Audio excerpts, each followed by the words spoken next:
This is Portugal playing Morocco at the 2018 World Cup. Portugal was the heavy favorite and won the game 1-0. The result wasn't all that interesting, but this photo is. This Portugal player wasn't born in Portugal, and these Morocco players weren't born in Morocco. So where are they coming from? If we plot it on a map, one country stands out. France is where the largest number of all World Cup players were born. Brazil has the next highest total, but it's not even close.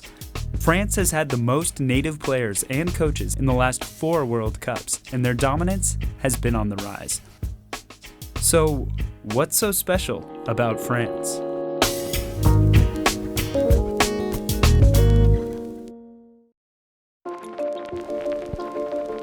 At the end of World War II, much of France was destroyed.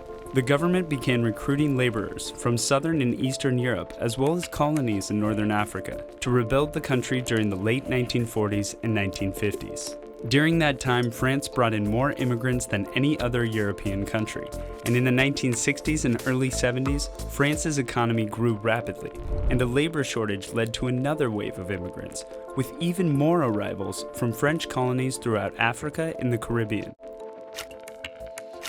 At the same time, France was also in a sports crisis, especially the national football team. Between 1960 and 1974, France failed to qualify for 3 World Cups and 3 European Championships. The French Football Federation decided the way to get better was to create a national structure for developing talent, so it established one of Europe's first football academy systems. In 1972, a national training center was opened in Vichy, and 4 years later, the Federation worked with top French football clubs to set up a wider network of academies to recruit and train local youth.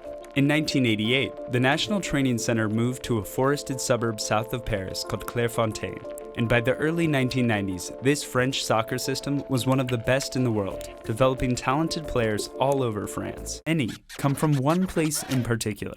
38% of immigrants to France settle in Greater Paris. Most end up in these areas, called banlieue. The French word literally means suburb, but it can also imply immigrant-dominated ghettos.